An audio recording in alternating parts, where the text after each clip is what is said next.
A little bit of snow around here today. Yeah, and actually as we start things off just by looking at a nice Skycam 3 shot here of the boardwalk, all lit up nicely here in Ocean City, you could tell that some snow has in fact already fallen. Very, very modest accumulation here in Cape May County, and we've had some reports as well, ground reports from other folks in the Watcher Network, for example, that have been reporting some grassy, non-paved surface accumulation thus far. Currently, though, the other reason I show you that shore shot is that we've got high tide underway, and there's a coastal flood advisory posted on it until noontime for the entire Jersey Shore, as well as the Delaware beaches. Just watch for some minor tidal flooding in the areas that typically flood out. When you've got these advisories, you're going to likely have that happen again today. But we do have a couple of systems working through to help that along. So here's one making its exit. Here's another starting to work its way in. So we've got this little sliver of dry weather currently. It's most confined across southwest New Jersey and then southeast most Pennsylvania. So it is still dry here in Philly, but this batch of snow is what's going to produce the best amounts of accumulation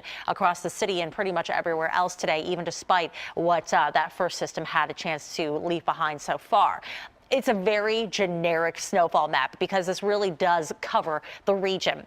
We're looking at a coating to max up to 2 inches. I doubt we'll hit the upper end of this range in the city, but some spots could pick up an inch or two. Really, anyone is fair game for that. So again, a very generic snowfall map, but this will primarily be a snow that falls during the midday. So 10 a.m. to 3 p.m. or so. That means the lunch rush could be a little dicey out there, and certainly even the early afternoon. But by tomorrow, we clear out. We just stay cold. Another round of light snow Thursday night into Friday. Race so far reported from the airport, but it doesn't mean that it's not happening elsewhere. So we'll start things off by taking you out here to a view of the mobile weather watcher, which is currently, looks like they're outside the link. Yeah. Well done. Good spot to be. Good timing to get to the sports complex. Yeah, guys. But notice this. I mean, on the side of the road and on the road itself, there's nothing sticking right now, and you can see the clear beads of snowflakes that have since melted to just water droplets here on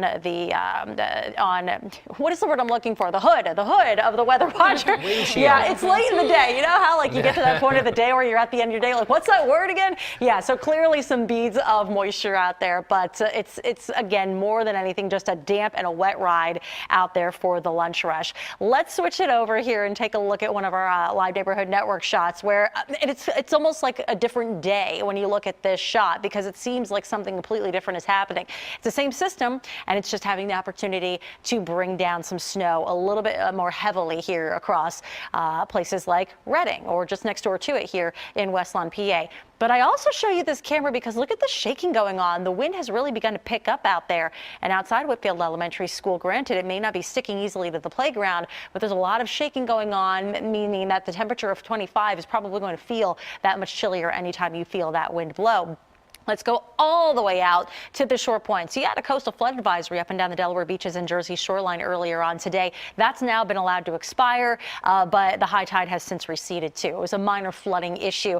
Still very damp in this area. 32 degrees the temperature at the Boardwalk Plaza in Rehoboth. And even though it looks like it's mainly just damp roads from rain, it is technically falling as snow and just melting on contact in a lot of spots and leading to, again, the ponding, the damp roads out there. So you're still going to have to contend with this for the next couple of hours, but there's already somewhat of a back edge setting up back through the north and westmost suburbs. When we zoom it out, you'll notice that there's two separate pieces of energy, one making its full departure. We had this second guy move in late this morning, and it continues to cross the region now. In its wake, it does clear out very nicely later on tonight. So let's time all of that out for you just in the next few hours. Again, you know, not everyone's getting hit by this at any given point, and it is a very minor disturbance. So we're still not expecting much more than a coating to upwards of 2 inches or so at absolute worst. And at this rate, I'll be shocked to see much stick to even the shrubbery or even the unpaved surfaces here in the city, since much of it's had a difficult time sticking up until this point. Come 5 p.m., there will likely still be some problems with visibility up and down the Garden State Parkway, and then it all really does clear out of here. And as Lauren had mentioned in her hit earlier in the show, refreezing then could be an issue into the overnight and early morning hours of tomorrow. Once this mess is out of here, we see high pressure pay at least a brief visit, and that means full sunshine come tomorrow. But there's already a new front waiting in the wings by Thursday. So bulk of the day Thursday looks totally fine. It's Thursday late night into the early morning hours of Friday that this is going to cross through. So heads up if you're tailgating for wing bowl too. There could be some flakes flying out there at that point. That's also Groundhog Day. So we'll see. Hedging our bets right now whether Phil's going to see his shadow or not. Now looking at the temperature scheme, mid-30s, pretty much where we're going to settle in for the next couple of hours. And later on tonight, the temperature will drop off easily. But we have been very steady with these values through the course of the day, and it will stay that way for the rest of the afternoon. But later tonight, once this disturbance is out of here, the temperatures drop with no problem down to 20 degrees. So absolutely cold enough for it to refreeze. If there's a little puddle that's left over from what's falling now, that could be an issue.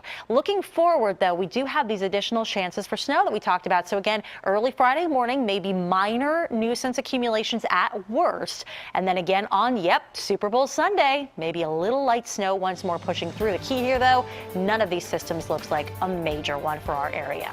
We're coming right back.